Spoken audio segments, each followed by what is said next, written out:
হঠাৎ করেই আমাদের বাড়ির সামনে মেলার মতো আয়োজন করা হচ্ছে।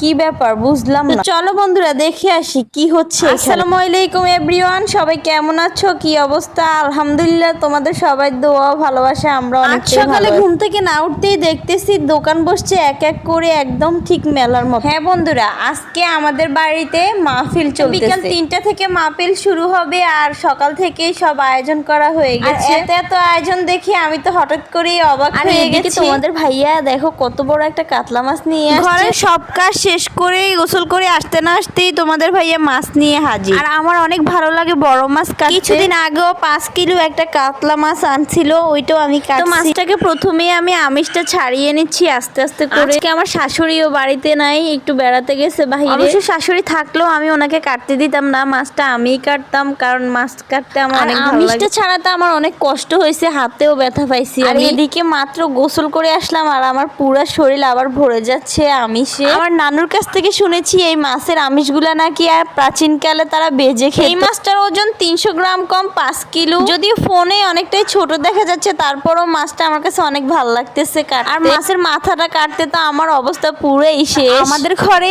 মাছের মাথা খেতে পছন্দ করে আমার শ্বশুর। মাছের মাথাটা কাটতে আমার কতটা সময় লেগেছে, যদিও আমি ভিডিও স্কিপ করেছি। আমি আসলে বিয়ের আগে কিছুই পারতাম না, না মাছ কাটতে পারতাম না মাংস কাটতে পারতাম। আমার আম্মু যখন এগুলা কাটাকাটি করতো আমি ওনার দিকে তাকিয়ে থাকতাম কিভাবে কাটে। আমার আম্মু যত রকমের পিঠাপুলি বানাইতো আমি ওইগুলোর দিকেও তাকিয়ে থাকতাম কিভাবে বানায়, আর সেই থেকেই আমি সবকিছু শিখি। বিয়ের আগে তো আমি একটা ডিম ভাজিও করতে পারতাম না, কিন্তু আলহামদুলিল্লাহ এখন দেখেন সবকিছুই পারি। এটা তো সত্যি আমার কাটাকাটি করতে অনেক ভালো লাগে আর রান্না বাড়া করতে অনেক ভালো লাগে। বাসায় যখন মাছ মাংস আনা হয় তখন আমার শাশুড়িকে বলি আমি কাটবো, আপনি কাটিয়েন না। যাই হোক, কই মাছ কাটতে আমার কাছে অনেক বিরক্ত লাগে, তোমাদের কাছে কেমন লাগে জানি না। মাছ কাটা শেষ, এখন আমি মাথাটা কাটবো। আর মাথাটা দেখেই বোঝা যাচ্ছে কতটা পরিমাণ বড়। এই মাথাটা আমার শ্বশুর আব্বুকে ভুনা করে দিব আলাদা করে। আমার শ্বশুর অনেক পছন্দ করে মাছের মাথা, সেজন্যই আমার হাজবেন্ড আজকে বাজারে মাছটা দেখেই কিনে নিয়ে আসছে। এদিকে আমার মাছ কাটতে কাটতে যে অবস্থা, পুরো শরীরে ঘাম দিয়ে দিছে, খিদাও লাগছে অনেক। আর আমার বাসুর আমাদেরকে টাকা দিয়েছে কিছু খাওয়ার জন্য